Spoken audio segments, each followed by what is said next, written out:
शासनाने धान्य वितरणासाठी लागू केलेल्या द्वारपोच योजना प्रणालीमुळे शासकीय धान्य गोदामातील माथाडी कामगारांचा रोजगार धोक्यात आला आहे। या निर्णयामुळे गोदामातील प्रत्यक्ष काम बंद होणार असून हजारो कामगार बेरोजगार होणार आहेत। यामुळे कामगार आणि त्यांच्या कुटुंबियांवर उपासमारीची वेळ येणार आहे। या निर्णयाच्या निषेधार्थ आज माथाडी कामगारांच्या वतीनं काम बंद करून जिल्हाधिकारी कार्यालयासमोर धरणे आंदोलन करण्यात आलं। राज्यातील प्रत्येक तालुक्यातील शासकीय गोदामात 10 ते 11 हजार नोंदणीकृत माथाडी कामगार कार्यरत आहेत। या कामगारांना माथाडी कायद्याचे संरक्षण असतानाही शासन निर्णयातून त्याकडे दुर्लक्ष करण्यात आले।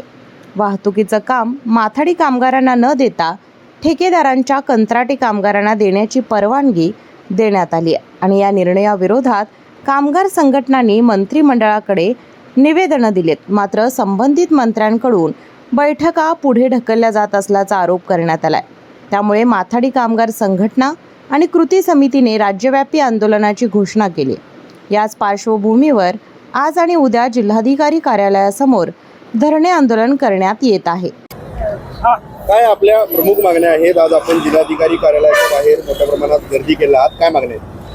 हे सर्व कामगार कष्टकरी माथाडी कामगार आहेत। हे सर्व कामगार तालुका गोडाऊनला काम करणारे कामगार आहेत। कोल्हापुरातल्या 14 तालुक्याच्या गोडाऊनचे सर्व कामगार इथे एकत्रित झालेले आहेत। हे कामगार जे काम करतात त्या कामावरती शासनाने गदा आणलेले आहे। शासनाने डायरेक्ट उचल चालू केलेली आहे। त्याच्यामुळे ह्या सर्व कामाचं नुकसान होणार आहे। हे सर्व कामगार त्यामुळे बेकारची कुऱ्हाड ह्या कामगारांवरती येणार आहे। ती येऊ नये म्हणून त्यांची प्रातिनिधिक संघटना होऊन ट्रान्सपोर्ट डॉक वर्कर्स युनियनच्या वतीने आज आम्ही कोल्हापूर कार्यालयाच्या बाहेर आम्ही आंदोलन करीत आहोत। हे आंदोलन आज आणि उद्या 2 दिवस राहणार आहे। उद्या सन्माननीय मंत्र्यांसोबत मंत्री छगन भुजबळांसोबत बैठक आहे। त्या बैठकीचा तोडगा निघाला तर आम्ही त्याची वाट पाहतो। सकारात्मक तोडगा निघेल अशी आम्हाला अपेक्षा आहे। नाही निघाला तर हे आंदोलन आम्ही बेमुदत चालू ठेवू आणि ह्या कष्टकरी कामगारांना न्याय मिळवून द्यायचा प्रयत्न करू। सरकारने जे काही टप्पा 1 आणि टप्पा 1 टप्पा 2 आणलाय तो आम्हाला मान्य नाही। डायरेक्ट जी पोच आहे ती आम्हाला मान्य नाही।